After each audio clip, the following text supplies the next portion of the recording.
Welcome back to the San Diego Opera Podcast. I'm Nick Ravelis, your host. My guest today is the mezzo-soprano who's going to be singing the role of Cherubino in the Marriage of Figaro, which opens next week, mezzo-soprano Emily Fons. Hello. Welcome back. Thank you so much. It is so exciting when we have friends come back and sing again. And the last time you were here, you were singing Zerlina in Don Giovanni. Yeah. And you were the best thing in the show, Oh, girl. don't tell Ashraf that. I know, No, I'm just kidding. Your performance thank you. of that role was really wonderful. It was so fun. It was a terrific production, and we all just enjoyed it so much. Thank so it's you. great to have you back. I'm sure will be people watching who have no idea what a trouser role is. So let's start there. Cherubino is a boy. Yes. He's about, what, 15? Yeah, at the most. Something probably. like that. Yeah. So tell us, first of all, what a trouser role is and what you have to do in order to get there. Yeah, sure. So there are kind of two reasons why trouser roles happen. One is that they were written for a woman originally. In the case of Cherubino, a young boy, if you had a 35-year-old man singing a 14-year-old boy, it would actually give it away, a lot faster than I think if a 35-year-old woman is singing a boy, just for the unchanged voice, the physicality, all of that, I think. The other reason is, of course, because, there were castrati who sang roles that obviously we don't have castrati to sing anymore, and therefore women need to sing them. But Cherubino was always intended for a woman to sing, and I'm really happy to be coming back to the role. I once read, I can't help but think it's true, because there are certain trouser roles that you have this play of, the sexual element, and Cherubino is one of them. Oh, he's definitely. a 15-year-old boy who's He's feeling all the feels. He's ruled by his hormones, Yes. and that is reflected in the music, which we'll talk about in a moment. Yeah. But also Octavian in De Rosenkavalier. I mean, the first time we see him, he's rolling in the hay with the Marschallin. Yes. And I can't help but think that there's a double entendre going on there, that, here's a woman portraying the role of a boy, be he 15 in the case of Cherubino or 17 or 18 in the case of Octavian, and that there's something titillating about that for the mostly male audiences of earlier centuries. Oh, I'm sure. And I think still, in a way, there's something that puts people a little bit on edge about it, maybe, even if it's just a curiosity. Yeah. It's just, there's like something inside people's brains that's, where's this going? What's happening here? Yeah, but and you will discover that at the student dress rehearsal. Oh, I can't wait. That's one of the most, isn't that the best show? It is. So terrible. It's fantastic. I will never forget in Giovanni too, we had these, extensive discussions kind of, about how sexually explicit we could be in front of the student audience, and it turned out that the one moment we were most concerned about, no reaction, when Mazzetto slapped me in the face, they went nuts. Right, that's right. I'd forgotten about that. So I think it's interesting what they interpret as exciting and what just they kind of let fly by with not much to say. Yeah, so I think it'll be really fun to see which moments that jump out to them. I think though there will be initially what you described, this question of what. Who's that creature? What is that? What does that mean? Why is the voice so high? A lot of whispers. Is that a woman? Is that a man? Who is that? It'll happen. Oh, yeah. It'll happen. Yeah. So Cherubino himself, this particular character, who is he? What is he after? I think we know the answer to that question.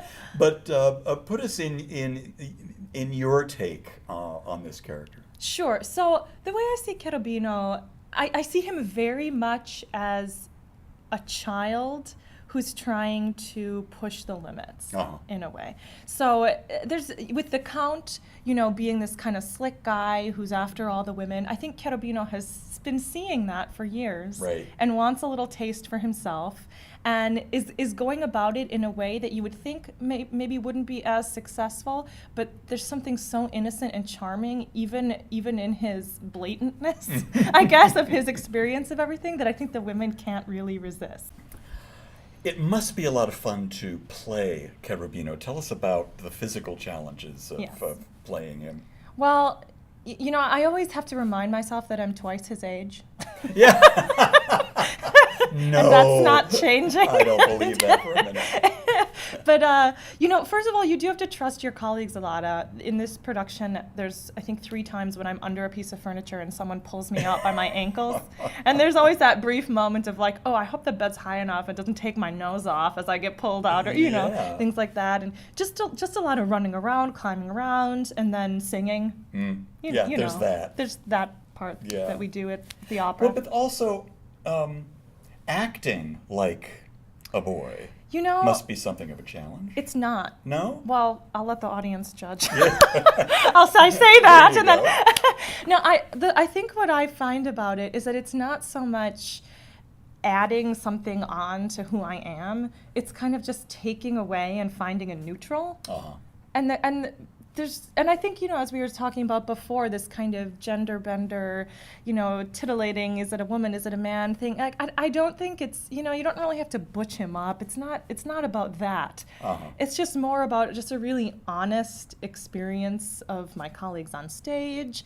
And, you know, I'm not going to sit with my hands folded and my legs crossed. But other than that, I don't find that it's that far of a leap to get there, I guess. Well, that's cool. Yeah. That's nice to know. Yeah, I think it's just go through all sorts it's of. just very freeing. Well, and you know, I do have to say I've had a lot of fun asking my male colleagues over the years really invasive questions about puberty. Of which I'm sure they have no problem answering. No, it's so fun, kind of like reliving people's teenage experiences with them and finding, you know, just. It's, you know, it's really fun. I just love everything about it, and you know, because I lived those years as a girl. Yeah. You know, so it's I love the other perspective and seeing what of that I can use and find, and That's great. It's very fun. Well, speaking of which, I think in Non so più, I think in that aria, Mozart.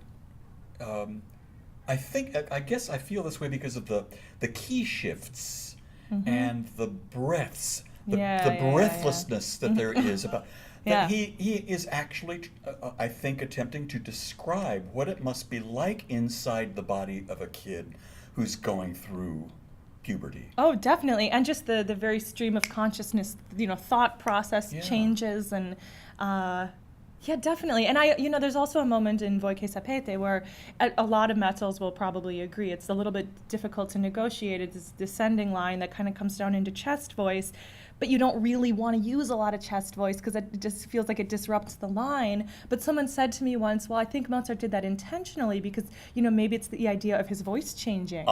Maybe it's, you know. Yeah, sure. So I think there's a That lot makes of sense. little things you can kind of play with and enjoy and experiment with, you know, in terms of phrasing and breath. And We might also talk just a little bit about, or maybe I don't need to do anything other than mention the fact that at the end of Non so più, he ends up essentially saying, you know what, if they don't fall in love with me, maybe I'll just do it myself, which could be interpreted. And it is. We have a well-placed hat at that moment. I love it. Yeah. Then say no more. Say no more. Say no more. That's all we need. I Yeah. love that. Yeah. Because I don't think I've ever actually seen a Nozze di Figaro where that's actually made a little bit more explicit so that the audience understands. We go there Because several times. It's one thing to look at the super titles Sure. and to even know the aria and know the text, but not to go any deeper. And certainly Mozart did. Oh, certainly. No question about that in Yeah. my mind. What is up next for you? Where do you go from here? So I'm heading back home. I'm going down to Southern Illinois University to my alma mater to do an American art song recital. I'm going to do a recital of mostly living composers, which wonderful. is challenging and exciting and wonderful. Yeah. I'll be kind of around the area. I'll be bopping down to St. Louis for a benefit recital, and then heading to Seattle Opera for Steve Jobs. Oh, great. Yeah. Great. Yeah. I hear that production is just stunning. Yeah, I can't wait. Yeah, Yeah. the music is wonderful, and I already know great. my colleagues are wonderful. John Moore is going to be there with me, Yeah, so yeah. Oh, it'll be terrific. really nice. Well, Yeah. again, Emily, thank you so much for coming back Yeah. and for spending a little time with us. And we all look forward to seeing you on stage in about a week. Definitely. Sounds good. Thanks. Yeah.